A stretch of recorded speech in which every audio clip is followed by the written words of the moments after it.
Hello every one. ஆங்கிலம் ரிலேட்டடாக video போட்டுட்டு வரேன். நீங்கள் அதை பார்க்குறீங்க, பேச ட்ரை பண்ணுறீங்க. Keep rocking.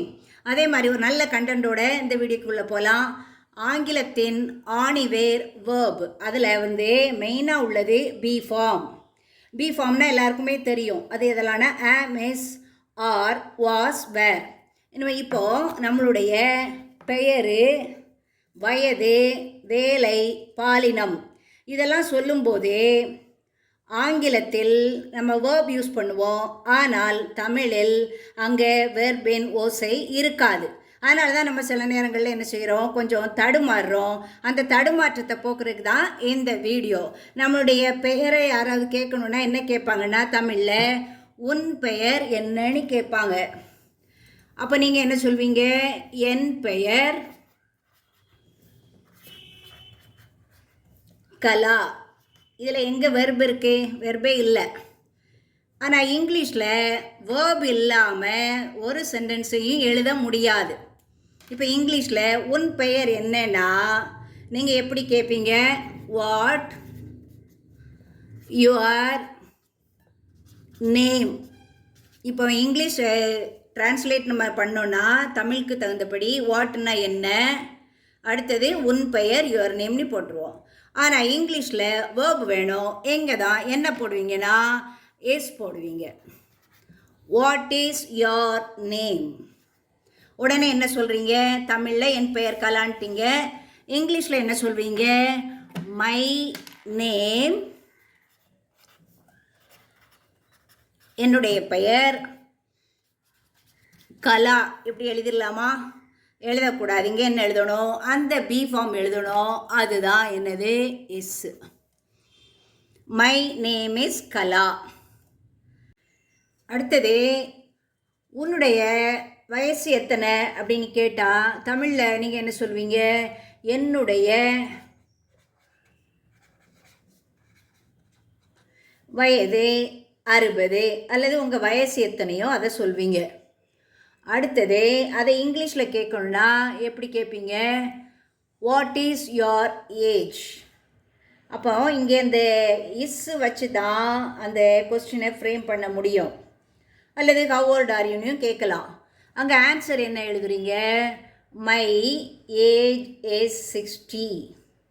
அல்லது நீங்கள் இதுக்கு என்ன சொல்லலாம்னா ஐ ஆம் 60 years old அப்படின்னு எழுதலாம். ஆனால் இஸ் இல்லாமல் நம்ம என்ன செய்ய முடியாது, அந்த சென்டென்ஸை ஃப்ரேம் பண்ண முடியாது. நெக்ஸ்ட்டு நம்மளுடைய ஜாப். நீங்கள் என்ன வேலை பார்க்குறீங்க? What is your job? இங்கிலீஷில் அப்படி கேட்பீங்க. அங்கே இஸ் இருக்கும். ஆன்சர் இங்கிலீஷில் என்ன சொல்கிறீங்க? ஐ ஆம் எ டீச்சர் அல்லது பிஸ்னஸ் மேன், டாக்டர், எது வேணாலும் நீங்கள் சொல்லலாம். ஆனால் தமிழில் அங்கே வேர்ப் யூஸ் பண்ண மாட்டோம். நான் ஒரு ஆசிரியை. இங்கே வேர்பே இல்லை. இந்த மாதிரி தமிழ் வழியாக தான் நம்ம இங்கிலீஷை கற்றுக்கிட்டு வரோம். தமிழ் நமக்கு நல்லா தெரியும். திடீர்னு தமிழில் இல்லாதது ஆங்கிலத்தில் இருக்கும்போது சில தடுமாற்றம் வருவது எல்லாருக்கும் அது சகஜம்தான். அதை நீங்கள் பொருட்படுத்தாதீங்க. இந்த மாதிரி இடங்களில் நம்ம கண்டிப்பாக வேர்ப் போடணும் அப்படின்னு நீங்கள் தெரிஞ்சுக்கணும். இதே மாதிரி நம்மளுடைய பாலினம். அப்போ நீ யார்? நான் ஒரு பையன் அப்படி சொல்லுவாங்கள்ல. ஐ ஆம் எ பாய் அல்லது ஐ ஆம் எ விமன். அந்த மாதிரி இடங்கள்லையும் நான் ஒரு பெண்ணுன்னு இருக்கோம். நான் ஒரு பெண்ணாக இருக்கிறேன்னு தமிழில் எழுத மாட்டோம். அப்போது இந்த 4 வகைகளிலையும் 4 கேசஸ்கள்லேயும் நம்ம பி ஃபார்ம் போடணும். ஆனால் தமிழில் அதுக்கு அர்த்தம் இருக்காது. எதுலெல்லாம் போடுவோன்னா மெயினாக நம்ம பெயர் எழுதும்போது நம்ம என்ன செய்யக்கூடாது, அங்கே தமிழில் வேர்ப் போட மாட்டோம். வயதில் வேர்பு போட மாட்டோம். வேலையில் வேர்ப் போட மாட்டோம். பாலினத்தில் வேர்பு போட மாட்டோம். ஆனால் இங்கிலீஷில் கண்டிப்பாக போடணும். அதுக்கு பி ஃபார்ம் போடணும். அந்த பி ஃபார்ம் எதெல்லாம்னா இந்த ஆம், இஸ், ஆர், வாஸ், வேர். இந்த ஆம், இஸ், ஆர் ப்ரெசண்ட். இந்த ஆமுக்கும் எஸ்ஸுக்கும் பாஸ்ட் டென்ஸ் என்னன்னா வாஸ். ஆருக்கு பாஸ்ட் டென்ஸ் வேர். இப்போ இது பாஸ்ட் டென்ஸ். சரியா? இது இங்கிலீஷ்லேயும் அந்த வேர்பு வரும். தமிழ்லையும் நம்ம அந்த வேர்போட அர்த்தம் சொல்கிறது எதுலனா அதை ஒரு 2 கேஸ் பார்த்துருவோம். என்னுடைய பேனா எங்கே இருக்கிறது, இதை தமிழில் கேட்குறோம். இங்கிலீஷில் எப்படி கேட்கணும்? Where is my pen, question mark போட்டுருணும். அப்போ இங்கே இஸ்னா இருக்கிறதுங்கிறத நம்ம எழுதுகிறோம். அப்போ இந்த 4 கேஸையும் தவிர மற்ற இடங்களில் என்னது தமிழ்லையும் இருக்கிறதுன்னு வரும். இங்கிலீஷில் ஆட்டோமேட்டிக்காக நீங்கள் போட்டுருவீங்க, அதனால் நமக்கு டவுட்டே வராது. அப்போ நீங்கள் வேர் இஸ் மை பென்னுனா நீங்கள் ஆன்சர் என்ன சொல்வீங்க? My pen is in my box. என் பேனா பாக்ஸில் இருக்கிறதுன்னு வரும். என்னுடைய பேனா எங்கே இருக்குது? என்னுடைய பேனா பாக்ஸில் இருக்குது அல்லது பவுச்சில் இருக்கிறதுன்னு நம்ம அங்கே என்ன செய்வோம்? அந்த இருக்கிறதுங்கிற அதுக்கும் என்ன செய்வோம்? ஓசை கொடுத்து பேசுவோம். இனிமே இதே மாதிரி நெக்ஸ்ட்டு இப்போ ஹவ் ஆர் யூ,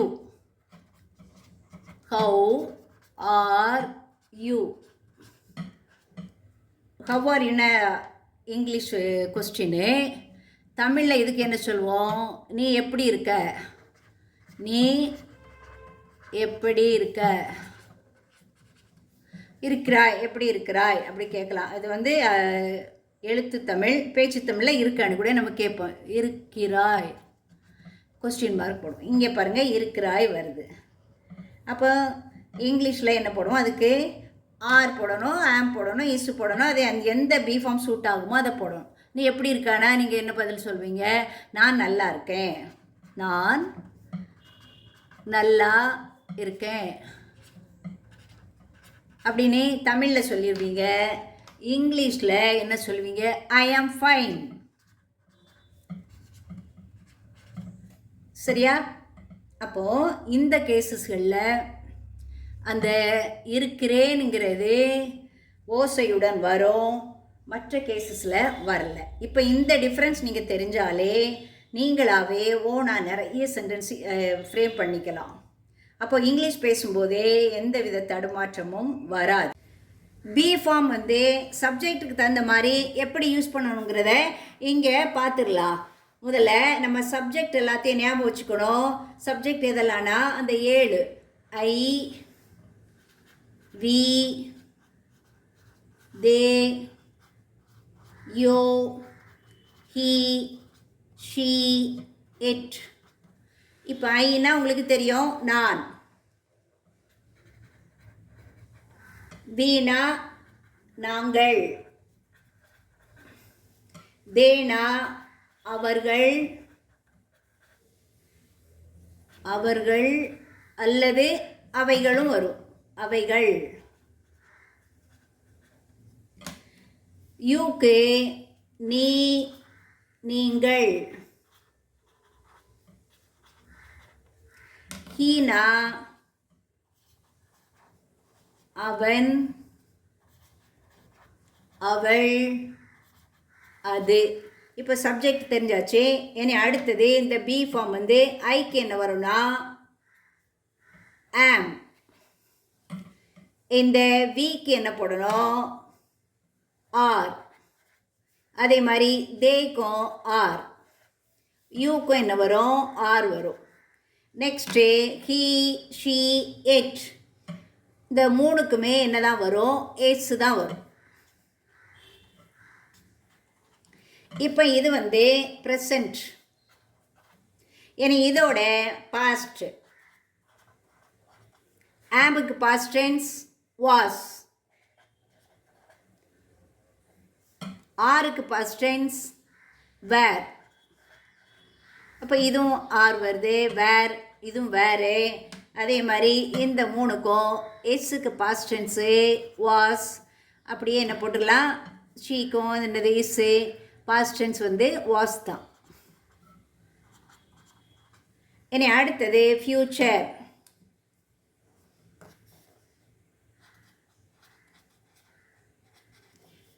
இப்போது ஃப்யூச்சரில் ஐக்கு 2 போடுவோம், வில்லு அல்லது shale.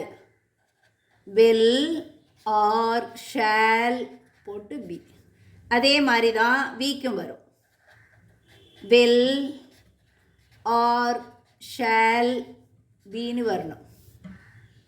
I shall be a doctor in future. அதில் வில்லு போட்டாலும் தப்பு இல்லை. அடுத்தது மீதி எல்லாத்துக்குமே என்ன தான் வரும்? வில்லு தான் வரும். வில் பி, இங்கேயும் என்ன தான் வரும்? Will be. அப்படியே போட்டுடலாம். அப்போது usage of be form, present form, past form, future form நமக்கு தெரிஞ்சாச்சு. அதனுடைய யூஸ் எங்கெங்கே எப்படி பண்ணுவோங்கிறதும் தெரிஞ்சிட்டோம். அதனால் நம்ம பேசும்போதே இனிமேல் என்ன செய்யாது? தடுமாற்றமே வராது. இந்த தமிழுக்கும் ஆங்கிலத்துக்கும் உள்ள மேஜர் டிஃப்ரென்ஸே இதுதான். தமிழில் அந்த வேர்பை நம்ம சொல்ல மாட்டோம். ஆனால் ஆங்கிலத்தில் சொல்கிறதுனால தான் நம்ம பேசும்போதே சில நேரங்களில் நமக்கு ஒரு குழப்பம் வந்துடுது. இனிமேல் குழப்பம் இல்லாமல் ஈஸியாக லகுவாக இஷ்டப்பட்ட ஆங்கிலத்தை இங்கிலீஷை ஈஸியாக நீங்கள் பேசுவீங்க. கோத்ரூ பண்ணுங்கள். இன்னும் நெக்ஸ்ட் வீடியோவில் நம்ம மீட் பண்ண